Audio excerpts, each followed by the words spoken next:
Jürgen Habermas merupakan seorang filsuf dan sosiolog dari Jerman yang memiliki pengaruh besar di zaman kontemporer dengan gagasan-gagasan filsafatnya yang kritis. Karena itu, ia disebut sebagai generasi kedua dari mazhab Frankfurt.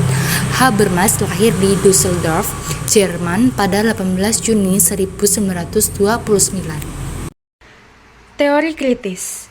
Habermas menjelaskan teori kritis sebagai metode yang berada dalam ketegangan dialektis antara filsafat dan ilmu pengetahuan atau sosiologi. Tujuan utama dari teori kritis adalah untuk melampaui pembatasan teori-teori positivistik yang hanya berfokus pada fakta objektif. Mazhab Habermas yang dikenal dengan teori kritis atau teori kritis masyarakat melemparkan kritikan serius terhadap konsep teori positivisme. Positivisme disebut sebagai saintisme karena mengadopsi metode ilmu-ilmu alam untuk menggagas unified science. Teori kritis dengan paradigma baru. Jürgen Habermas menambahkan konsep komunikasi di dalam teori kritis tersebut. Jürgen Habermas membedakan antara pekerjaan dan komunikasi. Pekerjaan merupakan tindakan yang bertujuan untuk mencapai sesuatu, sedangkan komunikasi adalah tindakan saling pengertian. Jürgen Habermas meyakini bahwa kritik hanya dapat berkembang melalui rasio komunikatif yang dikenal sebagai tindakan komunikatif.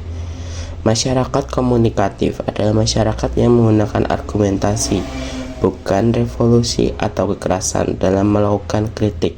Sehingga Habermas membedakan dua jenis argumentasi, yaitu perbincangan atau diskursus dan kritik. Ruang publik. Habermas memperkenalkan konsep ruang publik sebagai ruang di mana individu dapat berkumpul untuk berdiskusi dan berdebat secara terbuka. Ia berpendapat bahwa ruang publik adalah kunci demokrasi karena memungkinkan warga negara untuk berpartisipasi dalam proses pengambilan keputusan. Demokrasi deliberatif. Habermas mendukung model demokrasi deliberatif di mana keputusan politik dibuat melalui perdebatan dan musyawarah yang rasional. Model ini berfokus pada ketersediaan ruang publik dan mekanisme bagi warga sipil untuk mengekspresikan pendapat mereka secara bebas dan kritis, dibandingkan mencapai konsensus melalui suara terbanyak. Rasionalitas komunikatif. Habermas membedakan antara rasionalitas instrumental yang berfokus pada efisiensi hasil dan rasionalitas komunikatif yang berfokus pada pemahaman dan konsensus. Habermas menyoroti pentingnya rasionalitas komunikatif, yakni cara individu berinteraksi dan berkomunikasi dengan terbuka dan jujur. Ia meyakini dialog yang bebas dari manipulasi dapat memungkinkan masyarakat mencapai pemahaman bersama dan konsensus. Teori tindakan komunikatif.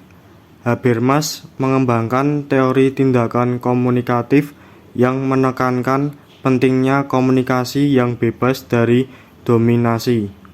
Dalam pandangannya, komunikasi yang ideal terjadi ketika semua peserta dapat berpartisipasi secara setara dan tidak ada manipulasi dalam proses diskusi.